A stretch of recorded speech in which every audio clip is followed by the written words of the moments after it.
Lecture में हम atoms और आयंस में की जो मूवमेंट्स मटेरियल में उसके कुछ मजीद कॉन्सेप्ट्स को डिस्कस करेंगे। यहाँ पर हम वॉल्यूम डिफिजन को डिस्कस करेंगे। तो वॉल्यूम डिफिजन जो है वो atom move through the crystal from one regular or interstitial site to another. Because of the surrounding atoms, the activation energy is large and the rate of diffusion is relatively slow. Atoms can also diffuse along boundaries, interfaces, and surfaces in the materials. So atoms diffuse easily by grain boundary diffusion because the atom packing is disordered and less dense in the grain boundaries. तो यहाँ पर different types हैं diffusion के, जिनमें volume diffusion है, grain boundary diffusion है और surface diffusion है। तो वॉल्यूम डिफ्यूजन का मतलब है कि वो पूरे क्रिस्टल के अंदर एक साइड से दूसरी साइड पर डिफ्यूज कर रहे हैं और उनको जो वहां पर अपोजिशन आती है वो बेसिकली सराउंडिंग एटम से आती है। ठीक है, उसकी वजह से उसकी एक्टिवेशन एनर्जी जो है वो हाई हो सकती है। ग्रेन बाउंड्रीज जो है ये डिफेक्टेड, उसके अंदर फ्रैक्चर्स होते हैं और वहां पर एटम पैकिंग जो है वो कम होती है। तो ग्रेन बाउंड्री डिफ्यूजन जो है वो निस्बतन इजी होता है और उसकी एक्टिवेशन एनर्जी लो होती है। इसी तरह सरफेस डिफ्यूजन एक तीसरी टाइप है, उसके अंदर जो है वो ग्रेन बाउंड्री डिफ्यूजन जो है, सरफेस डिफ्यूजन जो है ये उससे भी ज्यादा आसान है, क्योंकि सरफेस से डिफ्यूज करना एटम्स का जो है वो निस्बतन इजी है। अच्छा, अब इसके अंदर एक पैरामीटर जिसको हमने पिछले यानी कि फर्स्ट जो लॉ है फिक्स लॉ, उसके अंदर हमने इसको डिस्कस नहीं किया, वो है टाइम। तो अब हम जो सेकंड लॉ है उसके अंदर हम टाइम को कंसिडर करेंगे, यानी कि टाइम रेट ऑफ चेंज को हम कंसिडर करेंगे। सो उसमें हमने सिर्फ स्पेशियल रेट ऑफ चेंज को देखा था। ठीक है, so diffusion requires time. The unit for flux are atoms. अभी देखिए जे की वैल्यू में नेचुरली टाइम जो है एम्बेडेड है, जैसे एटम्स पर यूनिट एरिया पर second. If a large number of atoms must diffuse to produce a uniform structure, long times may be required. यानी कि आपको अगर आपने एक यूनिफॉर्म जो है वो कोई चीज डिपॉजिट करनी है तो आपको लॉन्ग टाइम चाहिए उसके लिए। Even at high temperatures, times for heat treatment may be reduced by using higher temperature. यानी अगर आप चाहते हैं कि डिफ्यूजन जल्दी हो जाए, आप टेम्परेचर को बढ़ा दें तो टाइम कम हो जाएगा। अगर आप कम टेम्परेचर रखेंगे तो ज्यादा टाइम लगेगा। तो इस तरह से आप जो है ना, या फिर आप जो है ना डिफरेंट डिस्टेंसेस को कंट्रोल कर सकते हैं, यानी कि जो अगर लेयर की थिकनेस कम है तो जल्दी डिफ्यूज हो जाएगा, अगर लेयर की थिकनेस ज्यादा है तो कम अरसा लगेगा। तो इस तरीके से आप डिफ्यूजन को कंट्रोल कर सकते हैं, टाइम, टेम्परेचर और थिकनेस, इन तीन चीजों के जरिए। We find that some other remarkable structures and properties are obtained. ठीक है, जैसे स्टील के ऊपर, स्टील जो है ना बनाने के लिए जो है इस फिनोमेना को एक्सिक्यूट किया जाता है। अच्छा, अब यहाँ पे आप देखिएगा कि एक जो एग्जाम्पल है उसके जरिए हम जो इस फिनोमेना को अंडरस्टैंड करने की कोशिश करते हैं। Consider diffusion couple. Diffusion couple आपको पता है कि उस एक्टिवेशन एनर्जी की बात हो रही है जो कि दोनों एटम से डिफ्यूजन को बता रहा है, between pure tungsten and a tungsten alloy containing 1% atomic percent of thorium. तो अब टंगस्टन जो है वो एक अलॉय के अंदर डिफ्यूज कर रहा है, टंगस्टन का ही अलॉय है लेकिन उसके वो थोरियम के साथ मिलकर बना हुआ है और उसके अंदर 1 एटॉमिक परसेंट जो है ना, यानी कि हर 100 एटम के ऊपर एक थोरियम एटम मौजूद है। After several minutes of exposure at 2000 degree centigrade, a transition zone of 0.01 centimeter thickness is established. अब क्या होगा कि अगर आप इसको काफी देर तक 2000 डिग्री तक इसको आप इस जंक्शन को आप हीट अप करें तो उनके दरमियान एक डिफ्यूजन जोन बन जाएगा जिसकी थिकनेस होगी 0.01 centimetre. What is the flux of thorium atoms at this diffusion at this time if diffusion is due to volume diffusion, grain boundary diffusion and surface diffusion. तो अब आपने जे की वैल्यू निकालनी है वॉल्यूम डिफ्यूजन के लिए, grain boundary diffusion के लिए और सरफेस डिफ्यूजन। ठीक है, अब आप फर्स्ट लॉ ऑफ जो डिफ्यूजन है फिक्स लॉ, उसको आप इस्तेमाल करेंगे। ठीक है, तो लैटिस पैरामीटर जो है, सबसे पहले आपने इसको रेट ऑफ चेंज आपने इसका फाइंड करना है। ठीक है, the lattice parameter of BCC tungsten is 3.165 angstrom. The number of tungsten atom पर सेंटीमीटर क्यूब जो है वो कितने हो गए। टंगस्टन को हम W से रिप्रेजेंट करते हैं per centimetre cube, 2 atoms per cell, और जनाब उसका हमने वॉल्यूम से हमने डिवाइड कर दिया। ठीक है, और ये BCC एटम होता है, तो 2 एटम्स पर सेल हो गए। इस तरह हम उसका जो वॉल्यूम है ना, वो number of atoms per unit volume जो है वो हमने फाइंड कर लिया। तो वो इतने हो गए हमारे एटम्स। ठीक है, वॉल्यूम के अंदर इतने एटम हो गए। ठीक है। अच्छा, अब in the tungsten 1 atomic weight % thorium alloy, the number of thorium atom कितने होंगे? ये टोटल एटम है टंगस्टन के, और उसके अंदर जो हमने परसेंटेज थोरियम की डोप की हुई है वो 1% है, तो यानी कि टोटल को 0.01 से मल्टीप्लाई किया तो हमें इतने मिल गए। ठीक है, तो ये थोरियम की जो कंसंट्रेशन है वो ये हो गई, और थोरियम का ही फ्लक्स हमने निकालना है। In the pure tungsten the number of thorium atom is 0। ठीक है, यानी एक साइड के ऊपर थोरियम एटम की कंसंट्रेशन 0 है, दूसरी तरफ जो है वो 1% थी, वो हमने निकाल लिया है वॉल्यूमेट्रिकली। दस द कंसंट्रेशन ग्रेडियंट इज, तो कंसंट्रेशन ग्रेडियंट इसका निकल आया, और जो डिफिजन जोन है वो 0.01 सेंटीमीटर थिकनेस का है। ये वैल्यू आ गई हमारी। ठीक है, अब वॉल्यूम डिफ्यूजन जब हमने निकालना है तो हमने आर्हीनियस इक्वेशन पहले हम से डी की वैल्यू निकालेंगे। ठीक है, तो ये जो है D0 की वैल्यू हम टेबल से देखेंगे, क्यू भी टेबल से देखेंगे। ठीक है, और टेम्परेचर उसने हमें दिया हुआ उसको केल्विन में कन्वर्ट करेंगे, और ये वैल्यू हमारी डिफियन कांस्टेंट वॉल्यूम डिफियन के ऊपर हमें मिल गया, डिफियन कोफिशिएंट। अब हमने क्या करना है कि फ्लक्स निकालना है। तो हम first law of fix law लगाएंगे, सारी वैल्यूज को प्लग इन करेंगे, और यहाँ पर जे की वैल्यू हम फाइंड कर लेंगे। ग्रेन बाउंड्री के लिए ही फिर डी निकालना पड़ेगा, उसके लिए फिर टेबल से हमें ग्रेन बाउंड्री डिफियन के लिहाज से वैल्यू देखनी पड़ेगी, और उसकी हमें वैल्यू क्यू की वैल्यू हम वहां से देखेंगे। ये सारी वैल्यूज आपको गिवन होंगी, और जो है फ्रॉम टेबल, और वहां से आप इनको प्लग इन करके इसका डिफिजन कांस्टेंट निकालेंगे, और फिर फिक्स लॉ उसके अकॉर्डिंगली आप कैलकुलेट कर लेंगे। इसी तरह सरफेस डिफिजन के लिए भी आप निकाल लेंगे, और उसके लिए भी आप कैलकुलेशंस कर लेंगे। तो इसका मतलब है कि डिफिजन कोफिशिएंट निकालने के लिए आर्हीनियस इक्वेशन का इस्तेमाल करेंगे, और फ्लक्स वगैरह निकालने के लिए आप फिक्स लॉ का इस्तेमाल करेंगे। अच्छा, अब यहाँ पर जो बॉन्डिंग या क्रिस्टल स्ट्रक्चर है उसके ऊपर भी डिफिजन डिपेंड करता है। तो अब वो डिफिजन किस तरह करता है कि अगर जो है क्लोज क्रिस्टल सिस्टम्स हैं तो उसके अंदर जो है ना वो एक्टिवेशन एनर्जी ज्यादा होगी, जाहिर है वहां पर उसको ज्यादा जो है वो अपोजिशन का सामना है डिफ्यूज करने में, as compare to open crystal system. इसी तरह जो स्मॉलर एटम है, यानी कैटायन, आपको पता है वो स्मॉलर होता है, वो जल्दी डिफ्यूज कर जाएगा एज कंपेयर टू एनोइन। तो इसलिए कैटायन की जो है वो एक्टिवेशन एनर्जी कम होगी, और एनोइन की ज्यादा होगी। ठीक है, इसी तरह से ये जो डिफिजन मैकेनिज्म होता है, इससे इलेक्ट्रिकल चार्ज भी ट्रांसफर होता है, जैसे कि एन और पी टाइप हम बनाते हैं। ठीक है, तो उसमें इलेक्ट्रिकल चार्ज को ट्यून करती है ना एक्चुअली। ठीक है, तो अब ये आप जो है, एक तो ये जो डिफ्यूजन कोफिशिएंट है इसको आप आर्हीनियस इक्वेशन से निकाल सकते हैं, और अगर टेम्परेचर इंक्रीज करेगा तो ज्यादा तेजी से डिफ्यूज करेंगे, और इलेक्ट्रिकल कंडक्टिविटी भी इंक्रीज होगी उससे, पी टाइप है या एन टाइप है, यानी कि डिफ्यूजन मैकेनिज्म जो है उससे अगर कोई, यानी कि आइंस का डिफ्यूजन जब ज्यादा होगा तो फिर इलेक्ट्रिकल कंडक्टिविटी भी इस चीज की, और सेंसर अक्सर इसी चीज के ऊपर बनाए जाते हैं, जैसे मॉइस्चर सेंसर होता है। तो जैसे जैसे वाटर मॉलिक्यूल को एब्जॉर्ब करता है उसकी इलेक्ट्रिकल कंडक्टिविटी बढ़ती है, और करंट बढ़ता है, और वहां से हमें पता चल जाता है कि ये आपकी इतनी ह्यूमिडिटी हो गई है। तो मॉइस्चर सेंसर या ह्यूमिडिटी सेंसर इसी मैकेनिज्म पे बनाए जाते हैं। ठीक है, so as mentioned before some, इसी तरह से सिरेमिक मटेरियल्स जो हैं और उनकी डिफरेंट प्रॉपर्टीज को जो है वो कंट्रोल किया जाता है थ्रू डिफ्यूजन मैकेनिज्म। अच्छा, अब पॉलीमर जो है ना उनकी, उनमें डिफ्यूजन को परमिएबिलिटी कहा गया है। जैसे गैस की परमिएबिलिटी होगी, वेपर के लिहाज से वेपर पर यूनिट एरिया उसको कहा जाता है। ठीक है, और यानी कि पॉलीमर्स में क्रिस्टल स्ट्रक्चर्स के अंदर ये डिफ्यूजन है, लेकिन पॉलीमर्स में इसको परमिएबिलिटी कहा जाता है।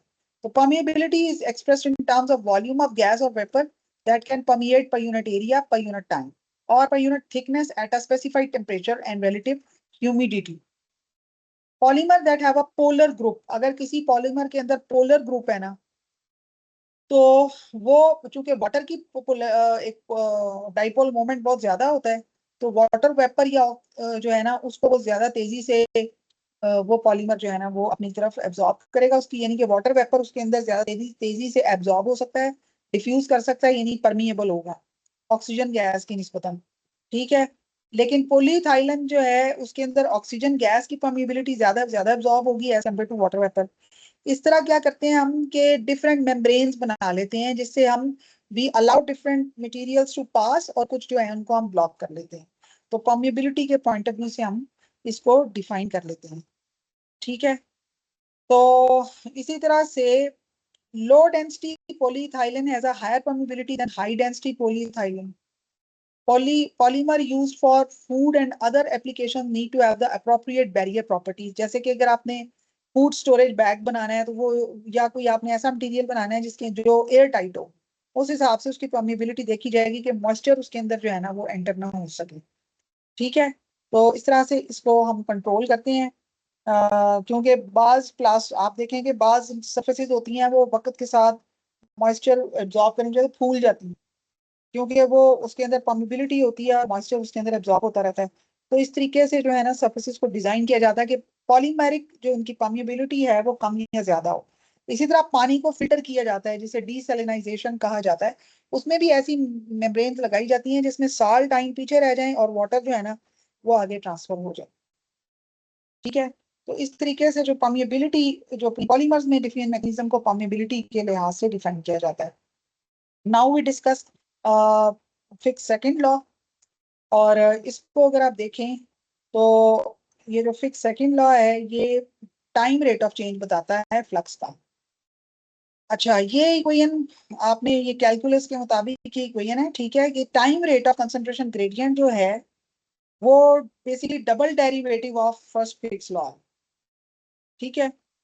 और ये जो इक्वेशन है डिफरेंशियल इक्वेशन, ये डिफरेंशियल इक्वेशन का एक पॉसिबल सोल्यूशन, और वो जो सोल्यूशन है वो इस तरह दिया गया है, यानी कि लेफ्ट साइड के ऊपर C S minus C X, C S minus C naught. C S क्या है? Final concentration. सी एक्स क्या है? दरमियान में कहीं पे कोई कंसंट्रेशन एक्स डिस्टेंस के ऊपर। अच्छा, और फिर ये कंसंट्रेशन ग्रेडियंट यानी कि इनिशियल कंसंट्रेशन के साथ इसको, ये दरमियानी कंसंट्रेशन है कहीं पे थिकनेस के अंदर एक्स पॉइंट के ऊपर, और ये दोनों बाउंड्रीज के ऊपर ये कंसंट्रेशन है। C naught is the initial concentration, C S is the final concentration, ठीक है। And C X is the concentration at any time and any point X in space. और ये एरर फंक्शन ये equal होती है error function over 2√d into T. तो ये error function जो है ना ये या तो कैलकुलेटर से निकाल लिया जाता है या टेबल से इसकी वैल्यू हम देख लेते हैं, ठीक है। तो ये इसका पॉसिबल सोल्यूशन है, बिल्कुल इसी तरह जैसे किसी भी डिफरेंशियल इक्वेशन का एक सोल्यूशन होता है, तो इस तरह से ये उसका एक सोल्यूशन है। इस सोल्यूशन का हम इस्तेमाल करते हैं और हम एक्स के ऊपर कंसंट्रेशन सी एक्स को अमूमन फाइंड कर लिया करते हैं। इसके अलावा हम और भी जो पैरामीटर्स हैं उनको भी हम फाइंड कर लिया करते हैं। तो अब हम देखते हैं कि कैसे, यहाँ पे आप देखेंगे इसको बताया गया है, ये वही आपकी कंपोजिशन और डिस्टेंस का फॉर्मूला है डिफिजन को जो बता रहा है। तो जिस वक्त डिफिजन मैकेनिज्म हो रहा है तो इनिशियल से लेकर ये फाइनल कंपोजिशन तक जा रहा है, अलॉय या जो भी है डिफिजन मैकेनिज्म हो रहा है यहाँ पर। और ये इंस्टेंटेनियस इसकी जो कंसंट्रेशन किसी भी पॉइंट पे ग्राफ पे वो सी एक्स है। इसका मतलब है कि हम किसी भी पॉइंट के ऊपर यहाँ पर किसी भी इंस्टेंटेनियस हम वैल्यू जो है ना वो फाइंड कर सकते हैं यूजिंग सेकंड फिक्स लॉ, ठीक है। ये हमारे पास जो थी प्रॉपर्टी ये फर्स्ट फिक्स लॉ में अवेलेबल नहीं थी। अच्छा, लेकिन हमने ये इन जनरल जो है एरर फंक्शन की बाय कैलकुलस डेफिनेशन है, we are just going to use the solution, the final form, और हम देखेंगे कि उसको हम किस तरह से इस्तेमाल कर सकते हैं अपने फॉर्मूला में, ठीक है। तो यहाँ पर आप देखिएगा कि there is a problem given over here, और let's discuss that first. Okay, इसको हम पहले अंडरस्टैंड करते हैं। वो कहता है कि the surface of a 0.1% carbon steel gear. अब ये आप देखें कि ये स्टील कैसे बनाया जाता है जब आयरन में कार्बन की डोपिंग की जाती है, ठीक है। अब इसके अंदर उसने डोपिंग कितनी की हुई है? 0.1%। इस गियर को ना वो मजीद हार्डनिंग इसकी करना चाहता है, और मजीद हार्डनिंग के लिए डेफिनेटली मजीद कार्बन उस पर डिपॉजिट करेगा। तो अब वो कहता है कि इन gas carburising the steel gears are placed in an atmosphere that provides 1.2% carbon at the surface of the steel at a high temperature. Carbon then diffuses from the surface into the steel. Acha, for optimum properties, the steel must contain point. The steel must contain 0.45% carbon at a depth of 0.2 centimeter below the surface. ठीक है, यानी कि ये उसने जो है ना वो एक्स वैल्यू दी है। उसने कहा है कि स्टील जो है वो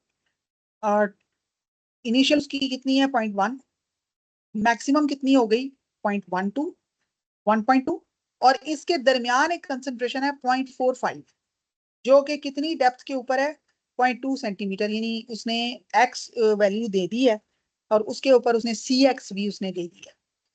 Design a carburizing heat treatment that will produce these optimum properties, assuming that the temperature is high enough so that iron has FCC structure. अब जाहिर है कि इस किस्म की डिफिजन को जिसमें सी एक्स वैल्यू भी आपको गिवन है, तो वो कौन सा डिफिजन कांस्टेंट होना चाहिए, वो कितना टाइम होना चाहिए, वो कितनी थिकनेस होनी चाहिए, ये सारी चीजें आपसे पूछी जा रही हैं कि इनको आप बताएं ये कैसे आप फाइंड करेंगे कि जिनमें ये वैल्यू सेटिस्फाइड हो। इसमें हम जो है ना वो फिक्स लॉ का, सेकंड फिक्स लॉ का इस्तेमाल करेंगे। अब आप देखिए यहाँ पर वो इस इंफॉर्मेशन को कैसे इस्तेमाल कर रहे हैं, निकाल देंगे। चलिए, अब हमें यहाँ पर ना बेसिकली डिफरेंट कांस्टेंट और टाइम की वैल्यू चाहिए, और हमें फिक्स लॉ का सोल्यूशन इस्तेमाल करना है। हमें सी एस भी पता है, सी एक्स भी पता है, सी नॉट भी पता है, ठीक है, और डिस्टेंस एक्स भी हमें पता है। एक्स जो है वो 0.2 है, यानी कि एरर फंक्शन की जो ऊपर वाली वैल्यू है ये भी हमें पता है न्यूमरेटर की, ठीक है। तो फिक्स लॉ, सबसे पहले हमने फिक्स लॉ की लेफ्ट हैंड साइड फाइंड की, परसेंटेजेस आपस में जस्ट माइनस कर लिए हैं क्योंकि डायमेंशन लेस है ये, ठीक है। तो ये 0.68 लेफ्ट हैंड साइड आ गई। अब इस इक्वेशन की जो लेफ्ट हैंड साइड है वो 0.68 है, ये 0.2 है, ठीक है। तो ये 0.1 centimetre into D T is equal to error function आ गया, ठीक है। अब यहाँ पर आ, अब हमने ना देखना है कि ये 0.68 एरर फंक्शन दूसरी तरफ गया, इनवर्स एरर फंक्शन, जैसे साइन इनवर्स नहीं होता कॉज इनवर्स, इसी तरह से इनवर्स एरर फंक्शन 0.68 टेबल 5.3 से देख लेंगे, जो वैल्यू है वो यहाँ पे हम लिख लेंगे 0.71। अब ये देखिए ये फॉर्मूला सिंपल कन्वर्ट हो गया है। अब डी टी यानी जो प्रोडक्ट है डी टी वो आपके पास निकल आया और वो 0.0198 सेंटीमीटर है। अब डेफिनेटली वो कहता है कि इन वैल्यूज को एक्सिक्यूट करने के लिए जो प्रोडक्ट डी टी है वो ये होना चाहिए। इसका मतलब है कि डिफियन और टाइम की वो वैल्यूज जिनका प्रोडक्ट ये होगा, या वो पर्टिकुलर वैल्यूज जिनका प्रोडक्ट ये होगा, सिर्फ वही वैल्यूज यहाँ पर होल्ड करेंगी। इसका मतलब है कि हमें डी निकालने की जरूरत है और टी निकालने की जरूरत है। डी तो जनाब इस इक्वेशन से निकल आएगा, ठीक है। इसके अंदर फिर हम डी नॉट की वैल्यू देख लेंगे फॉर एफसीसी आयरन। टेम्परेचर हमें गिवन है, सॉरी टेम्परेचर हमें गिवन नहीं है, ठीक है। और आयरन की जो क्यू की वैल्यू है वो हम देख लेंगे, ठीक है। तो ये सारी वैल्यूज हम पुट करके यहाँ पर हम इस फॉर्मूले को इन टर्म्स ऑफ टी हम फाइंड कर लेंगे। उसके बाद हम देखेंगे कि टाइम कितना हमें चाहिए। तो डी टी जो फॉर्मूला प्रोडक्ट है वहां से हम टाइम की वैल्यू निकाल लेंगे। डी हमने यहाँ पे निकाल ली है, और वो as a function of temperature है, क्योंकि अनफॉर्चुनेटली हमें टेम्परेचर यहाँ पे नहीं गिवन, तो टेम्परेचर की डिफरेंट वैल्यूज के लिए ये डिफरेंट वैल्यूज आएंगी, ठीक है। तो टाइम की वैल्यू यहाँ से हम निकाल लेंगे। तो इसका मतलब है कि डी टी जब आपको कहा जाए कि इनकी वैल्यूज निकालने हैं और कंसंट्रेशन दी जाए, तो एक्चुअली प्रोडक्ट डी टी आपने निकालना है। उसमें डी जो है वो आपने आर्हीनियस इक्वेशन से फाइंड कर लेना है। टेम्परेचर अगर तो आपको गिवन है तो ठीक है, अगर गिवन नहीं है तो इन टर्म्स ऑफ टी आप निकाल लेंगे, ठीक है।